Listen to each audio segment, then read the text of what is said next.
আওয়ামী লীগ সম্ভবত ইতিহাসের একটি ভয়ঙ্কর ঝুঁকি নিতে যাচ্ছে। বাংলাদেশে যে সকল আওয়ামী লীগ নেতৃবৃন্দ রয়েছেন তারা নড়াচড়া করছেন। তাতে আমেরিকাতে, এবং ইংল্যান্ডে যে সকল কথাবার্তা শুনলে জিনিসগুলো মনে হচ্ছে যে তারা খুব দ্রুত দেশে ফিরবেন। এটি কয়েকটি স্তর কাজগুলো করবেন এবং তারা আইনের কাছে নিজেদেরকে সমর্পণ করবেন। যখন তারা এই আইনের কাছে নিজেদেরকে সমর্পণ এই সময়টাতে বাংলাদেশের টোটাল বিচার ব্যবস্থা রীতিমতো আন্তর্জাতিক চাপের উপর। যে সকল নেতৃবৃন্দ এই মুহূর্তে দেশের বাইরে আছেন, ধরুন রাষ্ট্রমন্ত্রী ডক্টর মোমেনকে যদি কেউ নাজেহাল করার চেষ্টা করে কোনো আইন আদালত কোর্ট কাছারিতে, সঙ্গে সেটা পৃথিবীতে ভাইরাল হয়। দ্বিতীয়ত আমরা যেটা বোঝার চেষ্টা করছি এখন যে তাদের জীবনের সবচেয়ে বড় ভুল হয়েছে, সবচেয়ে বড় ভুল হয়েছে যে মবের ভয়ে গণভবন থেকে হেলিকপ্টারে করে হাসিনাকে দিল্লিতে পাঠানো হয়। এই কাজটি আওয়ামী লীগের যে সবচেয়ে বড় ভুল। হাসিনা যদি থাকতেন এবং সেক্ষেত্রে যদি গণভবন ভেঙে লোকজন ঢুকতো, সেনাবাহিনী যদি তাদের দায়িত্ব পালন করতে না পারে, সেনাবাহিনী ডিসব্যান্ড হয়ে যায়। সেই ঝুঁকি সেনাবাহিনী কোনোদিন নিত।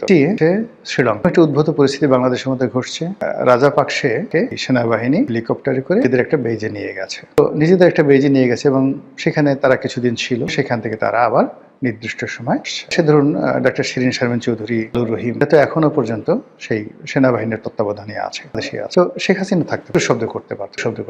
শেখ হাসিনাকে যদি আইন শৃঙ্খলা রক্ষাকারী বাহিনীর কাছে হস্তান্তর করতে হতো, তার সম্মান মর্যাদা রক্ষা করেই তাকে করতে হতো। আদারওয়াইজ বাংলাদেশের যে রাষ্ট্রীয় বিধি ব্যবস্থা এটি মুখোমুখি পড়তো এবং ভারত সরাসরি হস্তক্ষেপ করার মতো ঝুঁকি নিত যদি হাসিনার উপর। ফলে পুরো পরিস্থিতিতে সেনাবাহিনীর যে সকল কর্তাদের কথা, উপদেষ্টাদের কথা শুনে শেখ হাসিনা হেলিকপ্টার, আর সেই হেলিকপ্টার নিয়ে আবার সামরিক বিমানে করে যেভাবে সে দিল্লিতে চলে গেছে, জিনিসটি এখন বুঝতে পারছে তাদের একটা রাজনীতির আন্ডার। ঠিক একই ঘটনা কিন্তু ১/১১-র সময় ঘটেছিল। ১/১১-তে শেখ হাসিনা স্ট্রং ছিলেন, মানসিক বিদেশে পাঠানোর প্রাণান্ত চেষ্টা করা হয়েছিল, তিনি যাননি। পরে তিনি যখন বিদেশে গেলেন, দেশ থেকে না আসেন, চেষ্টা করা হয়েছিল, তিনি সর্বশক্তি নিয়োগ করে ইংল্যান্ড থেকে তিনি বাংলাদেশে ফিরে এসেছিলেন। ফলে আসার পর তিনি জেলায় গেছেন, সবকিছু হয়েছেন, কিন্তু ক্ষমতায় ফিরে পেয়েছেন। একইভাবে জিয়াকে কিন্তু জেনারেল আহমেদের জমানাতে ব্রিগেডিয়ার বারিকের দায়িত্ব দেওয়া হয়েছিল তাকে বিদেশে পাঠানোর জন্য, এবং তিনি শতভাগ রাজি হয়ে গেছিলেন। কাপড় চোপড় রেডি করে নিয়ে যাবেন, তাকে ক্যান্টনমেন্টের মনিউল হোসেন রোডের বাসভবন থেকে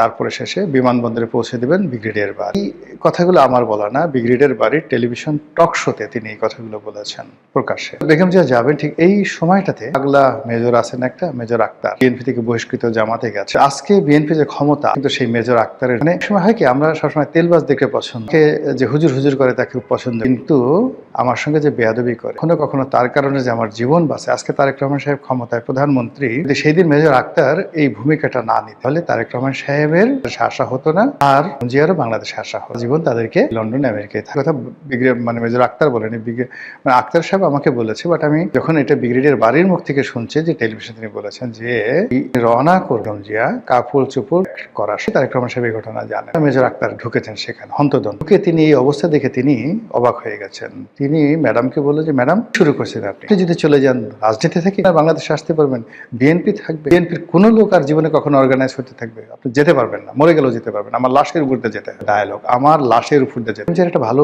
গুণ ছিল কি জানেন, বেগম জিয়া যে আক্তারদের মতো লোকদেরকে শুনতেন, ললির মতো লোকদেরকে, যারা বিএনপির এখন যারা নেতৃত্ব, তাদের দৃষ্টিতে বেয়াদবিতজ্ঞ, কর্নেল অলির সাথে বেগম জিয়ার সবচেয়ে বিশ্বস্ত সম্পর্ক ছিল। সাইফুর রহমানের সাথে বেগম জিয়ার সেই সম্পর্ক ছিল। তিনি এই কথাগুলো শুনতেন। শোনার ফলে কি হলো, যাকে বলা হয় জিয়া থেকে গেলেন, ইতিহাস রচিত হলো, 1/11 হলো, এবং ওই যে তিনি 1/11-এর সময় যে টিকে গেলেন, এরপর তাকে আবার বিদেশে পাঠানোর জন্য শেখ হাসিনা কত চেষ্টা করেছে। যদি বিদেশে যেতেন, তাকে জেলে, বিদেশে যান, জেলে গেছেন, জেল থেকেও তাকে আবার বিদেশে পাঠানোর জন্য প্রস্তাব দেওয়া হয়েছিল, তাও জানেন। জিয়ার জেল থাকা কি তার মৃত্যু, তার যে বিয়োগাত্মক মৃত্যু, এই